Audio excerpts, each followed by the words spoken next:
طبعا هذا باص جولة سياحة المدينة. هذه الأماكن اللي بوصلها المسجد النبوي، البقيع رحته أنا بنفسي، ساحة المناخ، باب السلام، موقع غزوة أحد، مجمع النور، طريق سلطان، مسجد القبلتين، موقع غزوة خندق، محطة قطار الحجاج، جادة قباء. شوفوا ذا الباص مرة حلو، حسيت إنه باص حق أطفال، والله حبيته مرة. المهم هذه سماعات بيعطوها لكل الزوار في كل مكان. بيقولوا لنا في مرشد سياحي في السماعة بيقول لنا معلومات عن نفس المكان، وهذه خريطة لنفس المكان اللي بنروحه. وهنا التذكرة، طبعا الخدمة المتوفرة عندهم انترنت مجاني، والتذكرة شغالة 24 ساعة.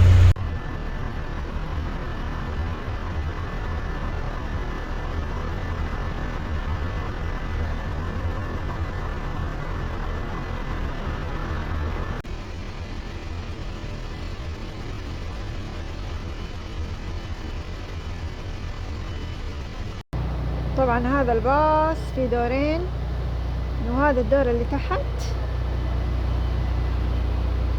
هنا في درج بيوصلنا على فوق.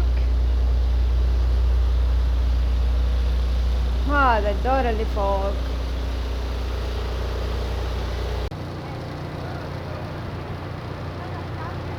جماعة الخير، هنا نحط السماعة ونحطها في أذننا ونضغط الزر، فالمرشد بيقول لنا على كل مكان بنروح له، بيقول لنا معلومات عن نفس المكان. وهنا نقدر نغير اللغة، نحط اللغة اللي نبغاها. شوف الحرم هناك، فهنا الفنادق. طبعا الباص مشي، احنا قعدنا في السطح. شوف السماء.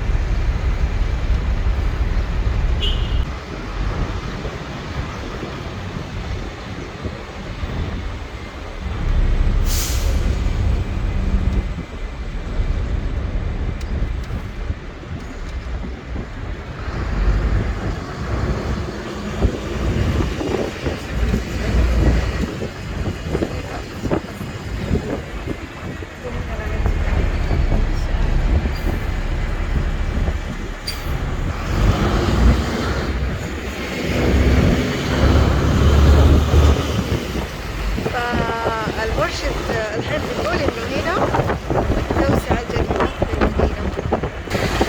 على يميننا اهو مقبرة البقيع، هي مقبرة اهل المدينة المنورة مثل ما صورته. شوفوا قديش كبيرة.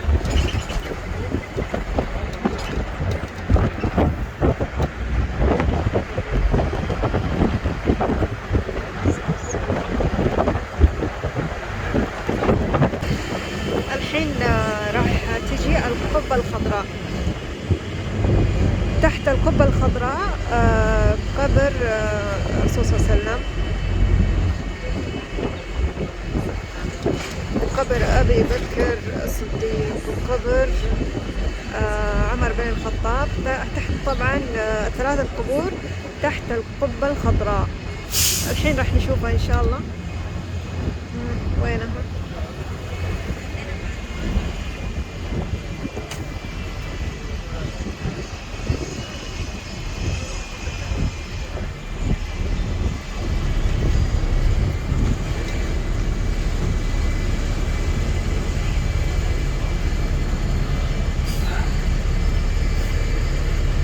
اهو شوفوا القبة الخضراء هنا،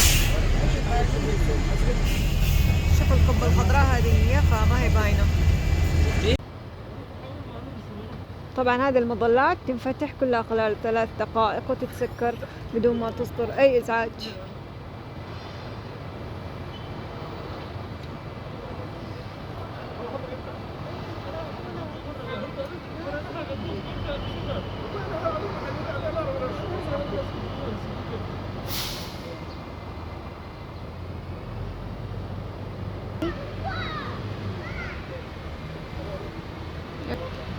كانت من زمان محكمة العدل،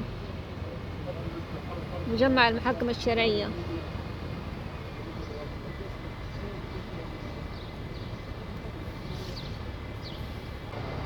هنا راح تشوفوا متحف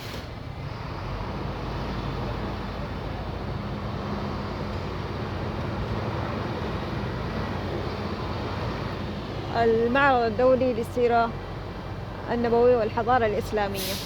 الدخول للمتحف مجاني.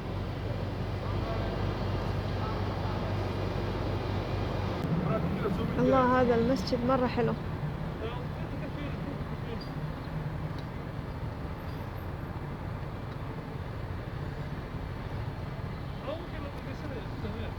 وهذا مسجد عمر بن الخطاب. الله،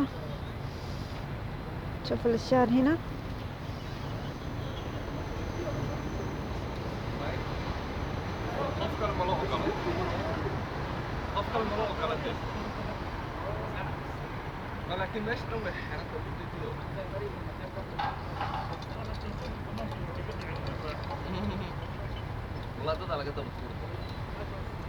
الله، هذا شكله كافي. الله، مرة حلو. شوف واجهة قباء. الشمس.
وهنا مرة ثانية المسجد النبوي الشريف.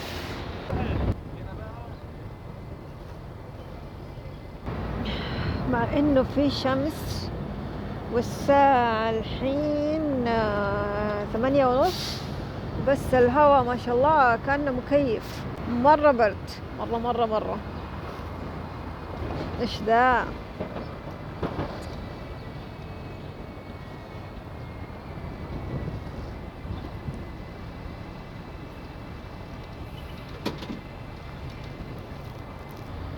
المهم المرشد جالس بيقول انه في احد مآذن المدينة في سنة من السنوات اصابت صاعقة المئذنة، فتوفي المؤذن على الفور في نفس الوقت. الله على برد المدينة، اقسم بالله اوفر برد اوفر.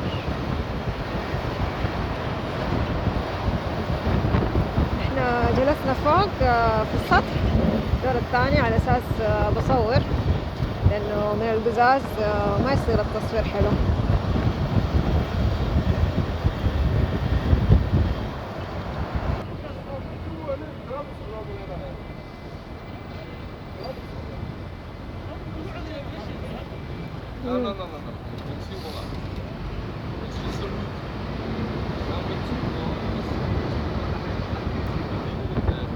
إن شاء الله بنروح موقع ثاني من مزارات المدينة.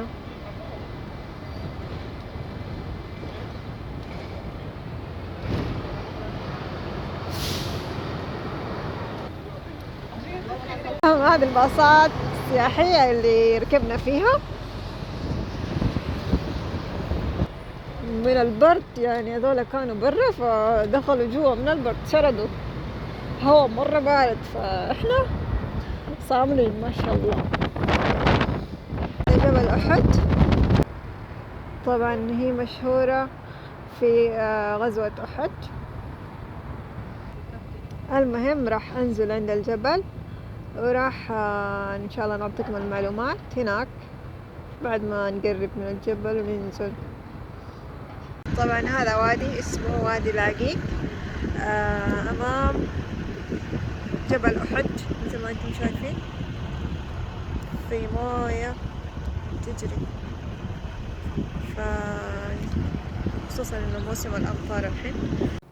هذا جبل الرماة طبعا في غزوة أحد، وهنا في الخلف جبل أحد مثل ما أنتم شايفين، وهذا مسجد الشهداء، وهناك السور هذا المحوش مقبرة شهداء أحد. طبعا إن شاء الله راح أقرب منها كمان.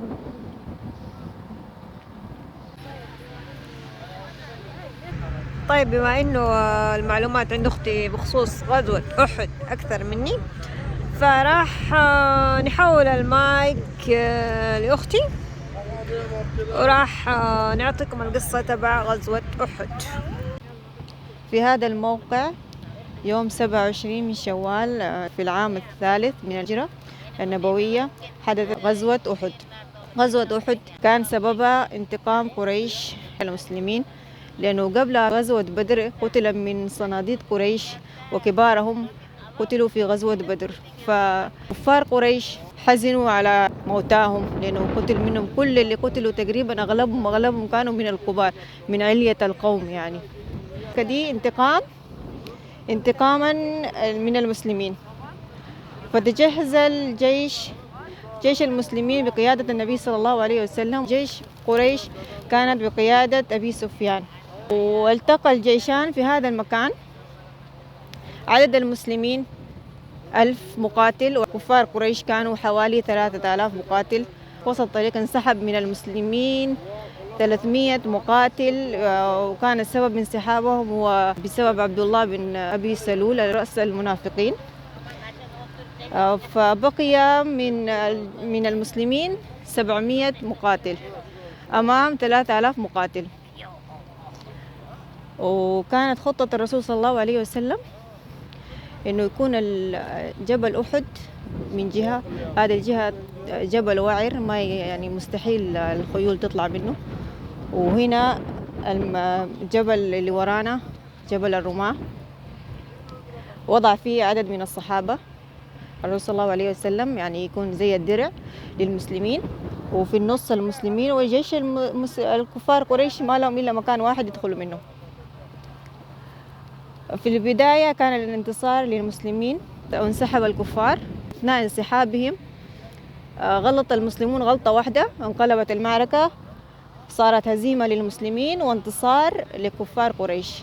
والسبب إيش؟ ما خافوا أمر الرسول صلى الله عليه وسلم، لأن الرسول صلى الله عليه وسلم قال لهم لا تنزلوا إلا بعد ما أنا أقول لكم أنزلوا. فأول ما هم شافوا الكفار انسحبوا كده شوية قاموا نزلوا بدون ما يعطيهم الرسول صلى الله عليه وسلم أمر بالنزول. فكفار قريش أثناء انسحابهم الصحابي خالد بن الوليد كان وقته كافر طبعا، كان مع كفار قريش، انتبه لنزول المسلمين من جبل الرماة، فجوا من وراهم وانقضوا عليهم، وقتل من المسلمين عدد كبير تقريبا 70 شهيد من المسلمين. أبرزهم طبعا حمزة عم الرسول صلى الله عليه وسلم. عم الرسول صلى الله عليه وسلم مثلوا بجثته، والرسول صلى الله عليه وسلم أمر أن يدفنوهم بنفس المكان اللي ماتوا فيه دون أن يصلى عليهم ولا يغسلوا، وكان يدفن يعني كل رجلين بثوب واحد. طبعا هنا مقبرة شهداء أحد، ننزل نشوفها. طبعا هنا مقبرة شهداء أحد مثل ما انتم شايفين، وهذه الصورة عن قرب لشهداء أحد. طبعا كانوا 70 من المقاتلين، من المسلمين ماتوا في غزوة أحد. طبعا دفنوهم في نفس المكان.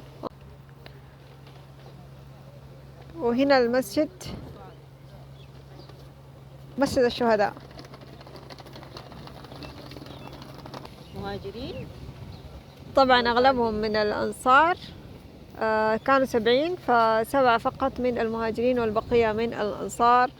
وكان من أبرز اللي توفوا في المعركة عم الرسول صلى الله عليه وسلم حمزة بن عبد المطلب رضي الله عنه. وهذا طبعا جبل الرماة مثل ما انتم شايفين.